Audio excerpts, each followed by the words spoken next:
बिस्मिल्लाहिर्रहमानिर्रहीम। अस्सलाम वालेकुम। तो क्या हाल है तमाम देखने वालों के, सब अपने घर में खुश रहे, आबाद रहे, आमीन सुम्मा आमीन। आज की हमारी रेसिपी है करेला। करेला घर में कैसे बनाया जाता है। मैंने लिया था आधा किलो करेला, उसको छील कर काट कर रखा। इसमें 2 टेबल स्पून हमने नमक ऐड किया।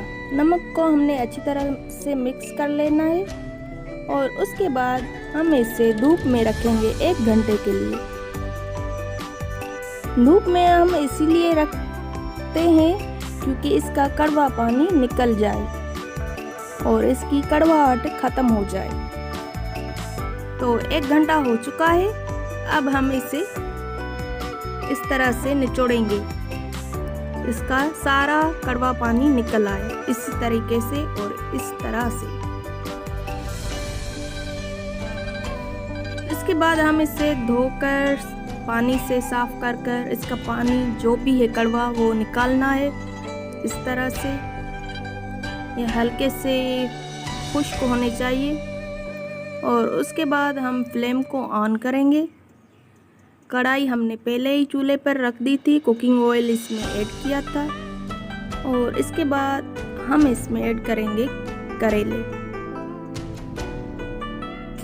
ये बहुत ही अच्छी और बहुत ही आसान सी रेसिपी है।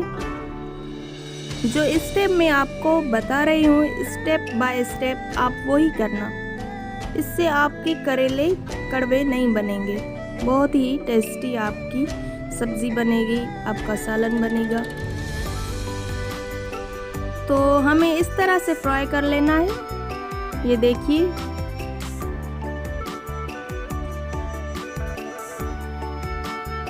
अब डन हो चुका है। इस तरह से हमें इसे लाइट गोल्डन करना है, इसे लाइट गोल्डन कलर देना है इस तरह से। अब हम इसमें ऐड करेंगे लेमन का जूस। 1 अदद लेमन लेना है, इसमें ऐड करना है इस टाइम।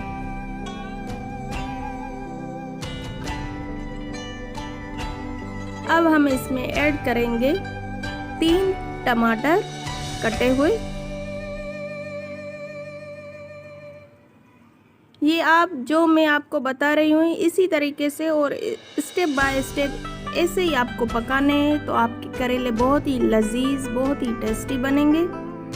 अब हम इसमें 4 दरमियानी साइज के प्याज ऐड करेंगे।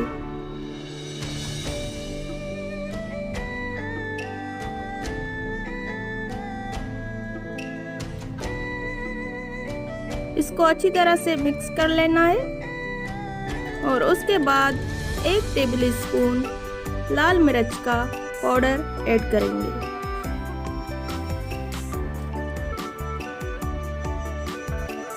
आधा टीस्पून हल्दी,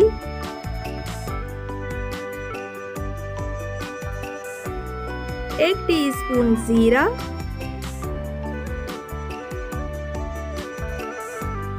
1 टीस्पून सूखा धनिया कुटा हुआ,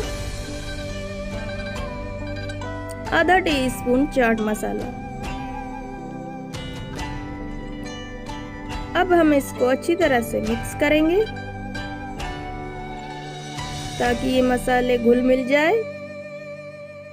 मिक्स करने के बाद हम इसमें थोड़ा सा पानी ऐड करेंगे। प्याज को गलाने के लिए, प्याज गल जाए और टमाटर भी। इससे ढक्कन से ढाँप कर 2 मिनट तक लिए पकाना है। 2 मिनट हो चुके हैं।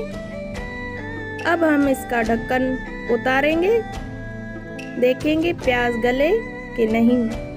प्याज अच्छी तरह से गल चुके हैं। अब हम इसमें ऐड करेंगे हरी मिर्च। उसके बाद लहसुन का पेस्ट 1 टेबल स्पून और 1 टीस्पून नमक।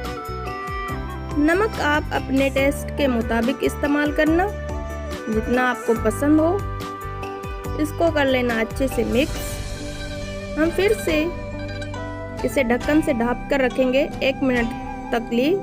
1 मिनट के बाद हम इसे फिर से देखेंगे जी ये डिश बहुत ही लजीज बनी है और बहुत ही जायकेदार, बहुत ही अच्छी खुशबू आ रही थी। हमने इसमें ऐड किए थे 2 टेबल स्पून हरा धनिया। इस टाइम ये पक चुकी है बहुत अच्छी तरह से। तो हमारे चैनल को सब्सक्राइब करें, बेल आइकन को क्लिक करें ताकि हमारी हर आने वाली नोटिफिकेशन आप तक पहुंच जाए। हमारे वीडियो को लाइक करें। तो ये थी आज की हमारी रेसिपी। उम्मीद करती हूँ आपको पसंद आई होगी। तो अल्लाह बरकत दे आपके रिज़्क़ में, आपके खानों में, आपके जायके